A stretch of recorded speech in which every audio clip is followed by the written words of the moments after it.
Hi, my name is Jimi Tewe and I'd like to welcome you to another edition of the Career Advice Series. It's a weekly broadcast posted on YouTube that essentially helps you to take steps to achieve career success. Week after week, every Monday we're going to be posting this. Why? Simply because I believe that you listen to me, there's a lot to you. You can achieve career success like never before. There's a lot more you can achieve, and I realize that a lot of times people lack the professional advice that can enable them, achieve success. So what we want to do with this platform is that every single week on Mondays we will be posting a video where we're going to address common workplace challenges. All right, that's what the Career Advice Series is all about. Now, again, I'd like to say that all you need to do, because you're saying to me maybe that Jimmy, I watched the first broadcast, second one, and all that, but I really need you to address my own challenge. Send me a mail, all right? When you send me a mail, I'm able to take that, and maybe you want to put some like urgent thing, behind it, and on that way we can actually take that, and in one of these episodes I will address whatever career challenge that you have. Again, like I said in the last episode,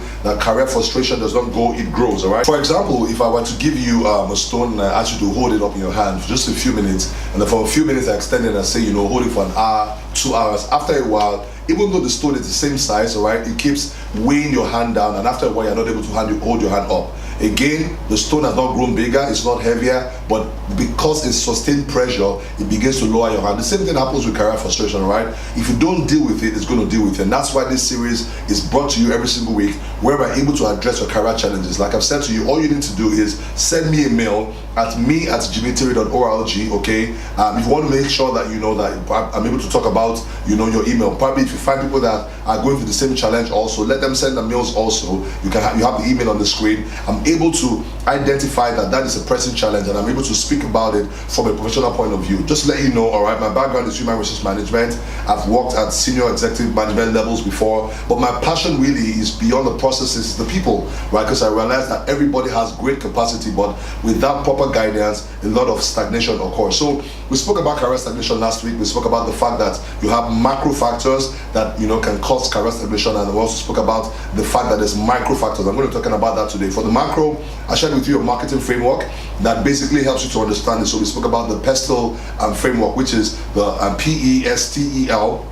That's political, economic, right, social, cultural, technological, environmental, and legal. And if you miss that, you really want to go back to the YouTube channel and check that video out, and you can learn from that. Well, my focus today is a bit different. We're talking about the micro factors. Now, we said the macro factors, there's not much you can do about it. It's external to you, right? The micro factors are things that are internal to you. In other words, these factors are the things that if you don't deal with them, or number one, you can deal with them, but if you don't deal with them, they're ultimately going to deal with you, all right? These are factors that they are basically in your hands. You can do something about them, and I really want to just share a few things in that regard with you, right? Now, there's 6 of them I'm going to share with you today. There's a lot more, but what I've done over time is I've observed what are the things that people that have experienced career stagnation. I know people that have been on the same level for 8 years, 10 years, no promotion for so many years, no salary increment. You don't just allow that thing to happen. You have to find a way to address it, okay? So what I've done is over time I've sat with people and identified the challenges that they face with that birth career stagnation, and I'll be able to identify 6 things. All right, now I have an acronym that can help you. It's called DRIP. DRIP, all right? So there are 2 D's, there are 2 R's, and there's 1 I and 1 P, all right? I'm going to take you through that very quickly. You want to get your notes pad just in case you are able to identify, maybe these factors, and know if it applies to you now, and maybe it doesn't apply to you right now, maybe it's going to apply in the future, so you can know what exactly you need to do in that regard, all right? The first D is demotivation. A lot of people are demotivated in the workplace based on several factors, all right? Maybe their boss, the kind of work they're doing, and let me say this to you, when you're demotivated, you can't really achieve progress. Think about it. You are driving and you're not stepping on the gas. You're not going to make a lot of progress, all right? So somehow you have to address the issue of demotivation. Beyond demotivation, there's the other issue of disillusionment, okay? Again, one of the things I think I shared in the first episode is the fact that you need to have a career vision.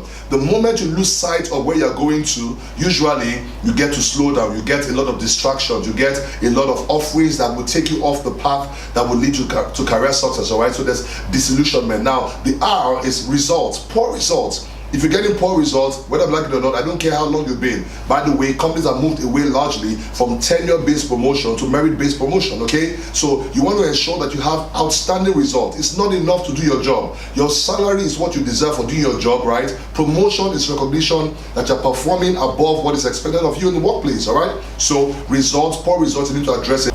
The other R you want to consider is redundancy, right?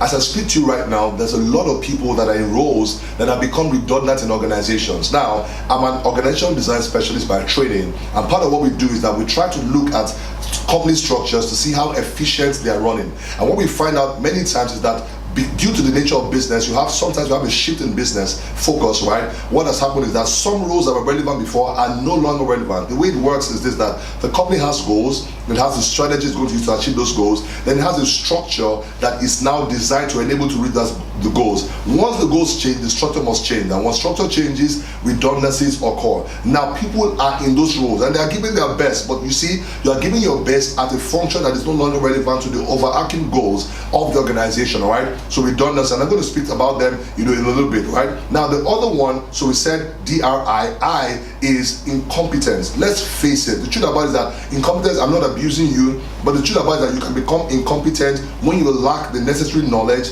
and skills required to perform on the role.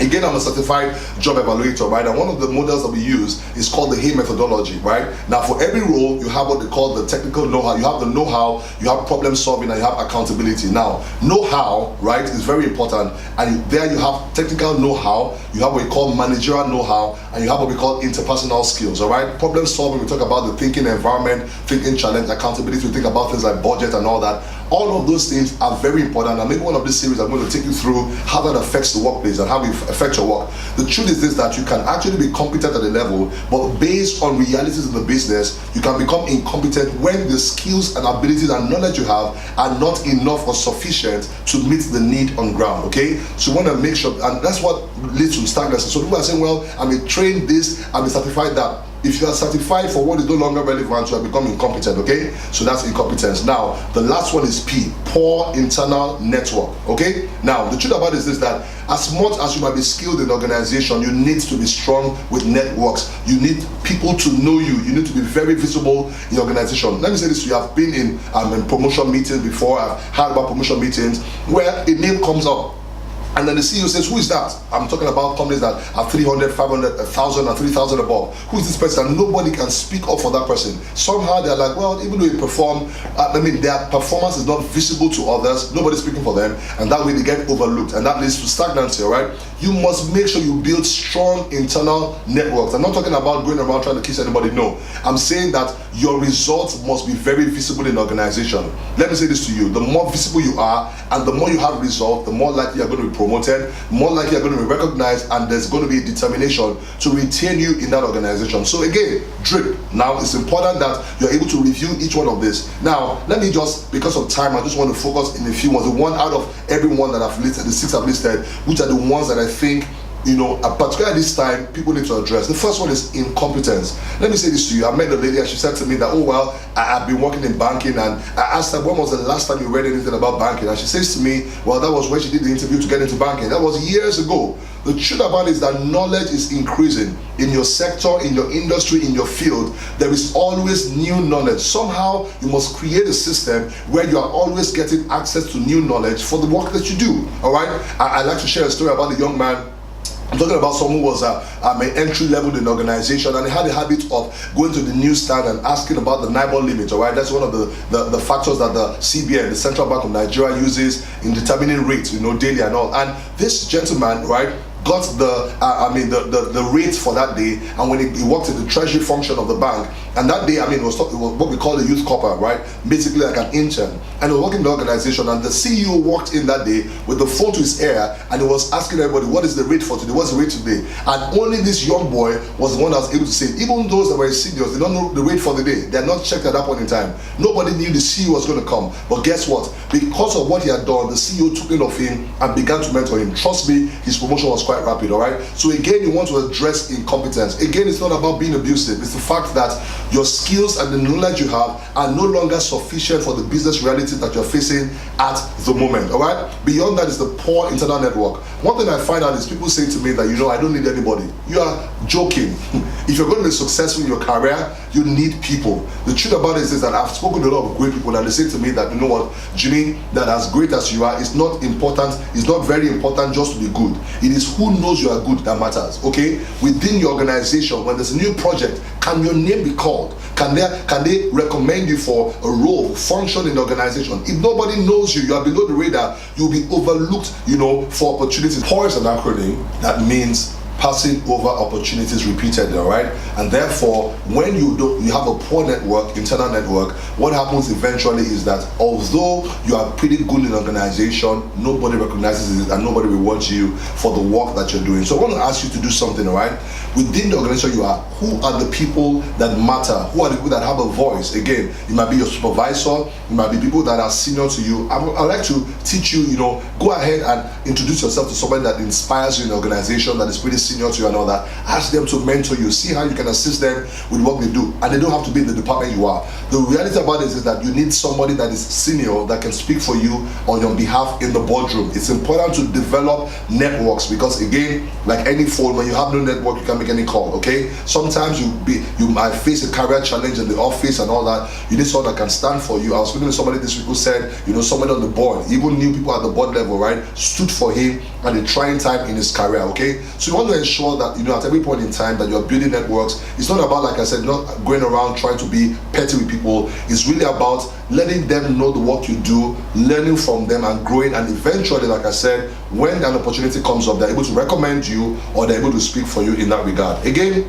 let me go over the acronym. It's DRIP. DRIP speaks about demotivation, disillusionment. It's about redundancy. It's about poor results. It's also about incompetence. And last P is poor internal network. Somehow, if you're facing these challenges, you want to make sure that they're addressed on a consistent basis. I'm telling you this, look, if you're able to identify this in your own, career experience, look for a lot of information that can help you overcome these challenges. And I'm telling you that after a while, you now begin to enjoy career progression. All right, I'm going to end it here today. It's been wonderful, speaking with you. I hope you learned something, and please let us know how well we're doing. You can send me a mail, not only with the questions you have, all right, but also how well we're doing, and maybe suggestions of things you can add to this platform that will enable you achieve career success. That is the vision that we have, that you will be able to point 3-5 years from today to say, watching this series has really helped us, okay? My email again is me@jimitewe.org. If you have a career challenge, remember,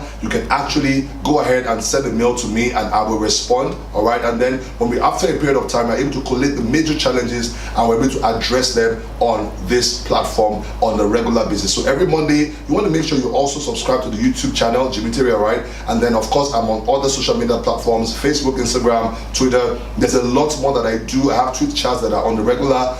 I have things, I post, other things on my Instagram page and Facebook page. Just follow me, and that way you are able to get consistent professional career advice, all right? Again, I need to sign out right now. I don't want to take your day. I know that there's a long day ahead of you. It's a long week ahead of you. Try to make the most of it, all right? Career success is what you need to go for, and I know it's what you can achieve, all right? See you again next week, Monday. God bless you.